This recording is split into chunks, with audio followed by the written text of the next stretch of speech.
En Corée du Nord, les personnes sont enlevées dès leur naissance et grandissent sans connaître des concepts tels que la liberté et les droits humains, vivant dans l'ignorance de leurs conditions d'esclavage.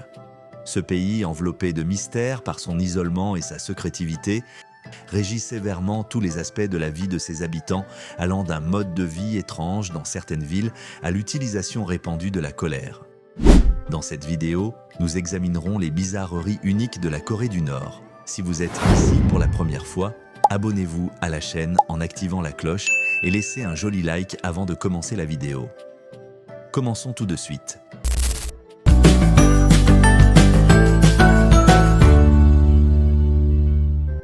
Les services religieux depuis l'enfance. En Corée du Nord, où les dirigeants sont vénérés comme des divinités et où la pratique religieuse est sévèrement découragée par le régime, Kim Jong-il, fils de Kim Il-sung, est né d'une mère chrétienne mais a trouvé ennuyeux les services religieux quand il était enfant. Cette notion d'ennui a influencé la politique du régime, qui punit sévèrement ceux qui pratiquent leur foi. Le gouvernement promeut le culte de la personnalité autour de ses dirigeants, obligeant les citoyens à participer à des rituels de louange et à adorer les Kim comme des divinités. Même si quelques organisations religieuses existent techniquement, elles sont fortement surveillées et opèrent sous le contrôle de l'État. Le christianisme est considéré comme un tabou et toute personne surprise à le pratiquer fait face à une persécution brutale car elle est perçue comme une menace pour le contrôle du régime.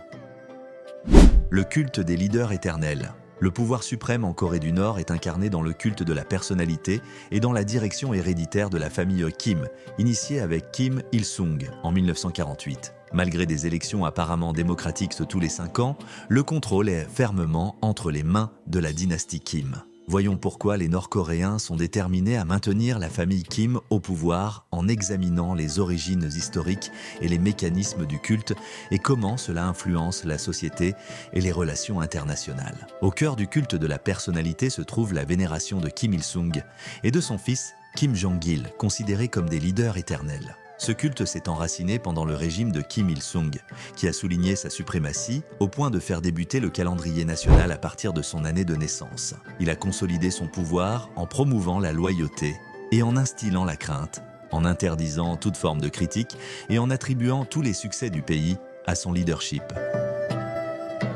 La prison nord-coréenne. La politique de la punition sur 3 générations dans les camps de concentration applique souvent la règle de la punition sur 3 générations, selon laquelle ceux qui sont internés doivent également emmener avec eux leurs proches et leurs enfants et petits-enfants sont condamnés à rester dans la structure pour toute leur vie, sans possibilité de sortie. Cet instrument cruel de contrôle sert à consolider le pouvoir du régime et à étouffer toute dissension en utilisant la peur comme arme pour éviter toute forme d'opposition. Malgré les condamnations internationales, le régime nord-coréen reste sourd aux protestations, maintenant son domination brutale sur la population. Les histoires de souffrance et de malheur sous cette politique sont nombreuses et sombres, alors que le monde regarde avec consternation. Cependant, la Corée du Nord demeure isolée et indifférente à la douleur de son peuple, ignorant les demandes de changement. Villes factices. Dans le contexte de la Corée du Nord, la pratique de construire des villes fictives comme Kijeongdong, connu sous le nom de village de la propagande, représente un phénomène surprenant. Ces villes élaborées et souvent vides sont conçues pour créer une illusion de prospérité et de succès, surtout pour les visiteurs étrangers et les voisins de la Corée du Sud. Cependant, derrière cette façade se cachent de graves problèmes économiques et sociaux qui affligent le pays, tels que la pauvreté généralisée et les famines. Alors que certaines personnes croient que ces villes ne sont que des outils pour projeter une image de force, d'autres suggèrent qu'elles pourraient être de véritables décors dépourvus d'habitants réels. Malgré les critiques internationales et les spéculations sur ces villes, l'accès limité au pays et le contrôle strict du régime nord-coréen rendent difficile la confirmation de la vérité derrière ces façades urbaines. Vêtements traditionnels. En Corée du Nord, il y a une interdiction des jeans bleus et des vêtements occidentaux, ce qui reflète la position de Kim Jong-un sur l'influence des États-Unis. Cette règle s'applique également aux vêtements importés et aux t-shirts. Les citoyens doivent porter des vêtements traditionnels comme les Hawks, qui représentent l'importance de la culture et du nationalisme. Selon le gouvernement, les autorités étatiques contrôlent rigoureusement l'application de ces règles en imposant de sévères punitions telles que des amendes, des critiques publiques et même la prison pour ceux qui les enfreignent. Beaucoup de gens pensent donc que cette politique favorise un sentiment d'appartenance à la culture nord-coréenne, mais d'autres l'aperçoivent comme un moyen pour le régime de limiter l'individualité des citoyens. Les restrictions vestimentaires ne sont qu'un exemple du contrôle total du gouvernement nord-coréen sur la vie quotidienne de la population, qui comprend également des règles strictes sur les coupes de cheveux et d'autres aspects de la vie sociale. Règles de coupe de cheveux. En Corée du Nord, la gestion des coupes de cheveux est rigoureuse, inspirée par le leader Kim Jong mais sans limiter directement. Le gouvernement établit des règles strictes pour promouvoir l'uniformité et une image idéale des citoyens. Ces normes s'appliquent aux hommes, aux femmes et aux enfants, avec peu d'options de coupe approuvées, principalement courtes pour les hommes et féminines et traditionnelles pour les femmes. Leur application est surveillée à travers les médias d'État, les affiches et les contrôles réguliers dans les salons de beauté. Les affiches affichent les coupes autorisées, les hommes doivent maintenir une certaine longueur de cheveux, tandis que les femmes sont tenues d'avoir un entretien personnel modéré. Ceux qui enfreignent ces règles risquent des sanctions graves, mettant en évidence le fort contrôle gouvernemental sur la vie quotidienne.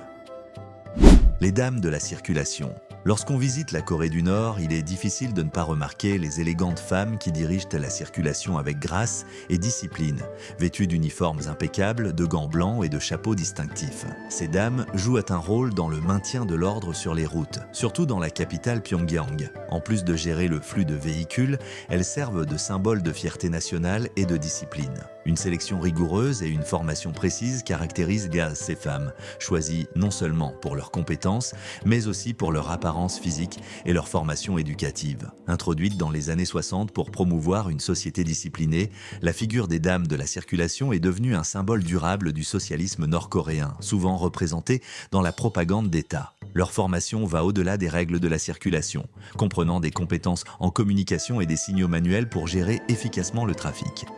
Les mariages arrangés. La vie amoureuse en Corée du Nord est fortement influencée par les restrictions imposées par le régime et le contexte politique et social unique du pays. En Corée du Nord, il n'y a pas de rendez-vous traditionnels tels que nous les connaissons, ni de manifestations publiques d'affection.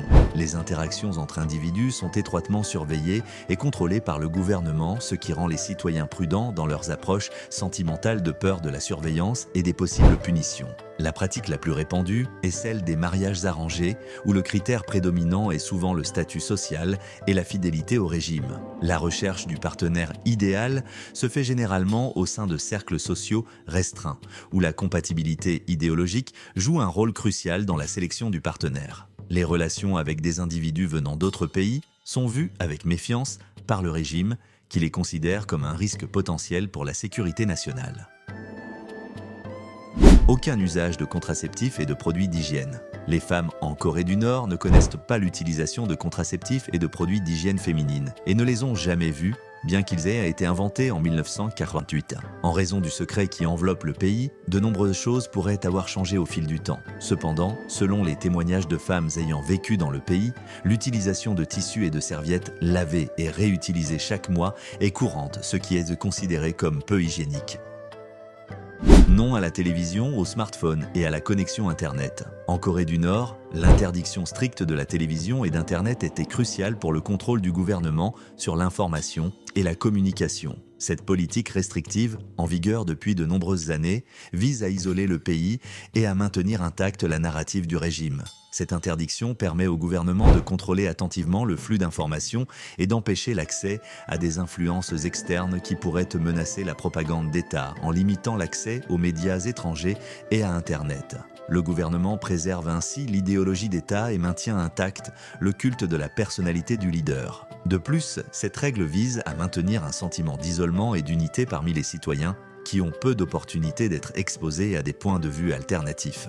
La possession non autorisée de téléviseurs ou de dispositifs connectés à Internet est sévèrement interdite et peut entraîner des conséquences graves, y compris l'exécution. Aujourd'hui encore, notre voyage touche à sa fin, mais ce ne sera pas le dernier. N'oubliez pas de laisser un like, un commentaire et de vous abonner à la chaîne si vous avez aimé la vidéo. À la prochaine aventure.